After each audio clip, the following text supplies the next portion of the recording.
Welcome to Sunflower Studies Lesson 4. Today's lesson is on goals. People often feel like they're stuck in life, unable to get out of a rut and progress. To teach you more about this, I'm going to show you a little video. If you need to see this video separately, it is also included on the website by itself. Do you ever feel stuck? I think most of us do at some point. I'm going to teach you why we get stuck and what to do about it. This line represents your life. Here you are walking along in your life. Your life is divided into three parts: what has been, what can be, and what is. Basically past, present, and future. That line between what is and what can be, it's more like a brick wall. On the other hand, the line between what is and what has been is transparent. We have no evidence of what the future holds. We can't see up there. On the other hand, we have a lot of evidence of what has been. So we tend to turn away from the scary unknown of the future and look back at our past. But we bring that into our present. So before long, you are doing the same things, repeating the same patterns, and getting the same results. You're stuck in a spiral. So what do you do about it? Let me tell you. We need to create a vision of what can be, since we can't see the future. One way to do that is with a vision board. A vision board or a dream board is a board with pictures and words of things that you want in your future. If you spend time every day visualizing what you want in your future and imagining it, that line between what is and what can be starts to fade a little. Another thing is to set goals. As you work on goals, you are creating your future, and again, making that line a little more transparent. As you keep on working on vision boards and goals and other things to create a vision of your future, you're ready to walk right into that future that you've created. It's good to look to the past for lessons learned and for evidence of success, but not for failures and processes that don't work.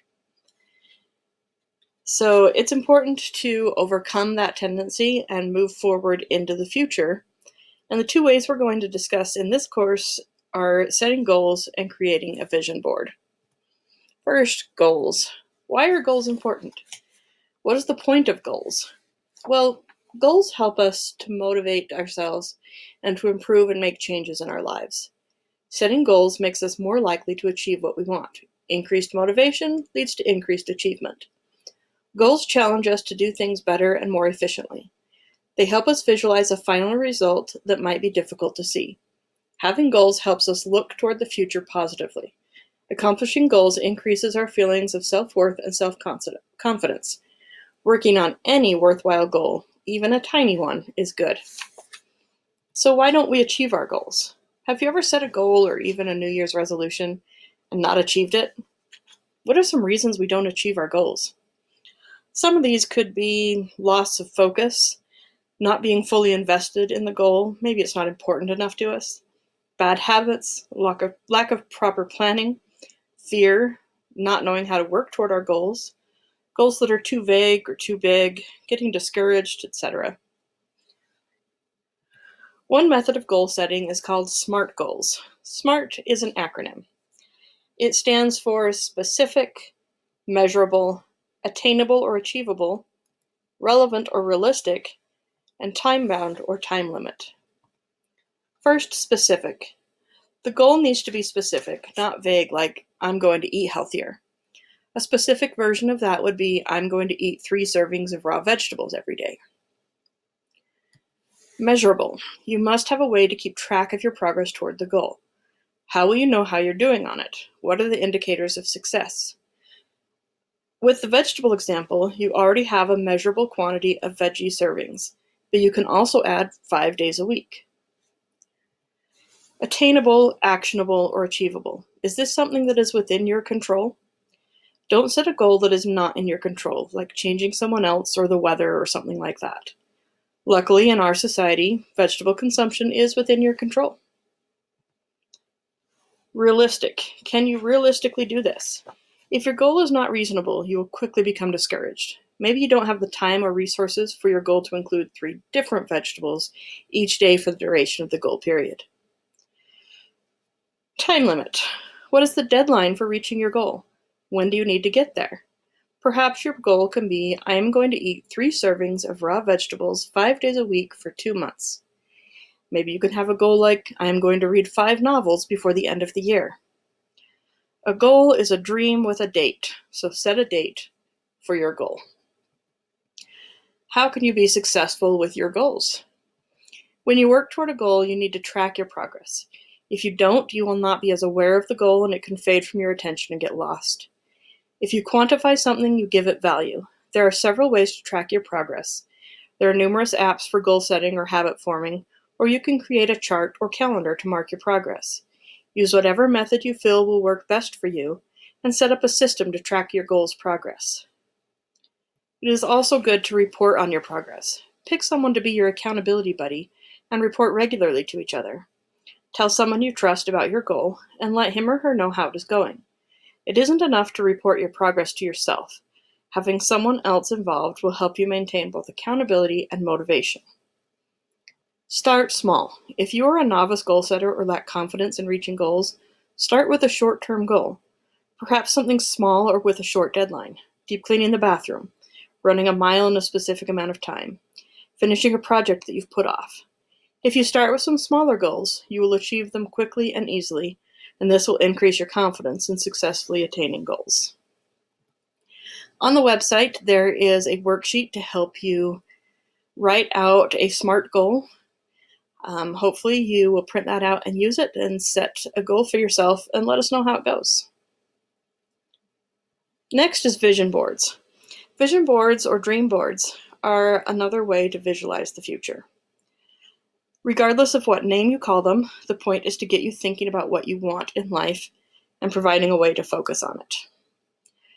Technically, there are no guidelines for vision boards. For our purposes, we are going to have a few guidelines just to give you some ideas. Your vision board needs to be a board of some kind with a physical border. Poster board, cork board, refrigerator, a framed section of your wall or a mirror, something like that. First, have images of what you want. These need to be realistic images, but don't spend all your time trying to find the perfect picture. Get a picture on there, and you can find a perfect one later. Next, have a description of what you want. What is it? Why do you want it? How will you feel when you have it? How will it benefit you and others? Include emotional components. It is important to have both words and pictures to activate both sides of your brain to work on what you want. It is also important to involve emotions. You can have as many items as you want, but I wouldn't recommend going more than 9. Have a mixture of large and small things, short-term and long-term. Some can be tangible. They do not all need to be tangible things that you want. Some of them could be relationship goals or work goals or academic, something like that.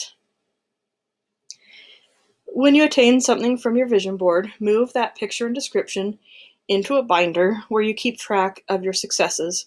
Remind yourself that the vision board works. After you remove an item from the board, move something that is already on the board into that spot. You can add a new item, but don't put it in the spot of the item you just attained. That is now a focal point for your energy and attention, so move something older into its spot and put the new thing in the place of the thing you just moved. How to use your vision board. Put your vision board up somewhere where you will see it regularly. It is preferable that it is a location you will see right before bed and right after waking, as these are times that your subconscious works on the things that you want.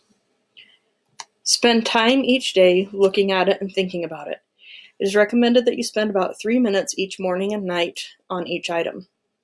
Looking at your vision board frequently helps you make choices throughout your day that are consistent with your goals and your values. Use your senses. When you are pondering your vision board items, think about how it will be to have that thing. Go through each of your senses. Perhaps you want a new car. Think about how the car will look, inside and out, every detail. Think about how the car will feel as you run your hand on the outside, as you put your hands on the steering wheel, as you sit in the driver's seat. Imagine what the car will sound like, the engine, the stereo, the horn. Take a deep mental whiff of the new car smell. Taste is a little trickier on some items, so perhaps imagine driving your car to a restaurant or to get a milkshake.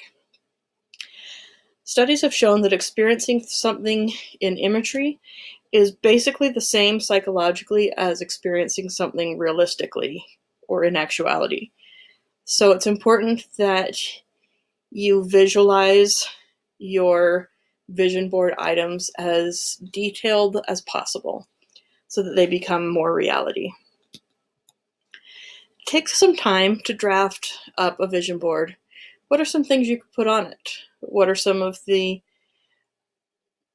items, the words that you could put with it? What emotions go with that item? What's a picture that you could put? Your challenge for the week is to create a real vision board and then send me a picture of it. You can use apps to create vision boards.